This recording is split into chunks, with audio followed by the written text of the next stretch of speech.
Let's be real for a second.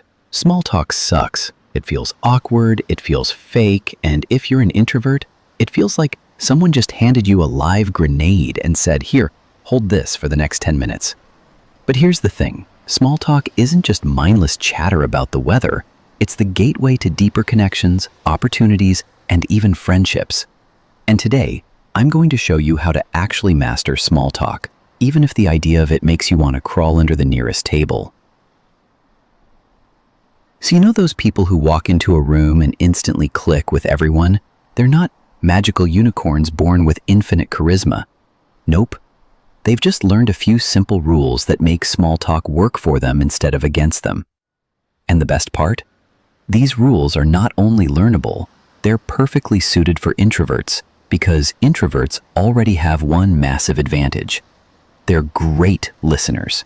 So, instead of seeing small talk as a painful obstacle course, think of it as a set of cheat codes. And by the end of this video, you'll have them all unlocked. Part 1. Reframe small talk. The theory behind the awkwardness. First things first, let's kill the myth.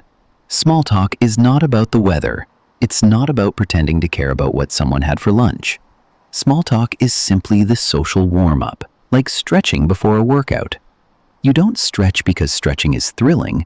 You stretch because it prevents injury and prepares you for the real action. So the next time someone asks, "How's your day?" don't roll your eyes internally. Think of it as a door. If you treat it right, it can open up to something way more meaningful. LOL. And if all else fails, remember, small talk is like Wi-Fi. It may start weak, but if you stay connected long enough, you'll eventually get full bars. Part 2. The first step. Start simple and human. Okay, let's get practical. The easiest way to start small talk is to use obvious anchors. Anchors are things you can comment on that are already in front of you. At a coffee shop? Wow, this line is longer than the new iPhone launch. At work? That meeting felt like it could have been solved with one email. At a party? So how do you know the host? These are low-pressure openers. They're not about being clever, they're about being human. And being human is way more relatable than being impressive. Part 3. The golden rule of small talk. Shift the spotlight. Here's the biggest secret. Small talk becomes awkward when you put the spotlight on yourself. Introverts often panic because they think they have to perform.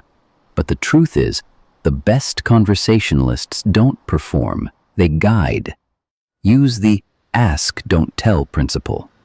Instead of dumping your life story, throw the ball back. It's interesting, how did you get into that? Oh, so you've traveled there? What was the best part? You mentioned you're into music. What's your go-to playlist right now? Notice what's happening here? You're making them talk and you're listening. And guess what? People love talking about themselves. You don't have to carry the conversation. You just have to keep it flowing. Part 4. Add depth without pressure. The layering technique. Think of small talk like an onion. You peel back layers gently. The first layer is safe, surface-level stuff.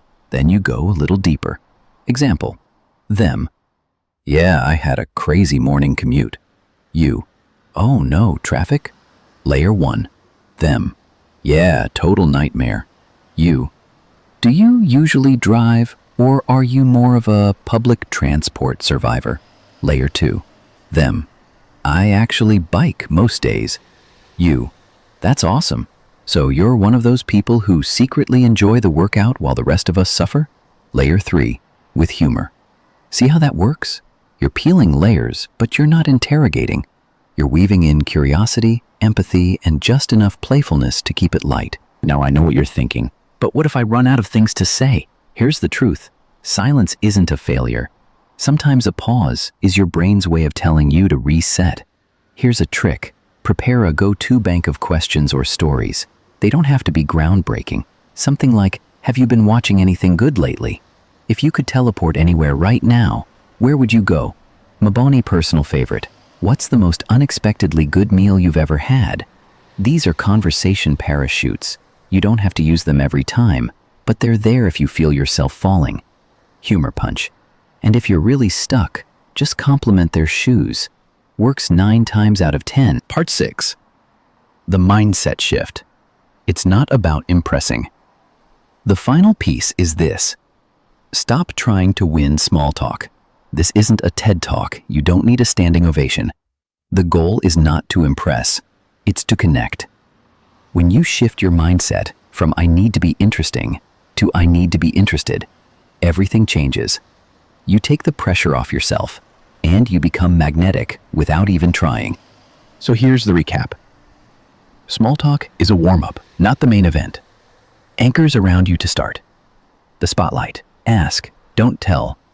Layer the conversation naturally. Coro a parachute bank of questions handy. And remember, it's not about impressing, it's about connecting.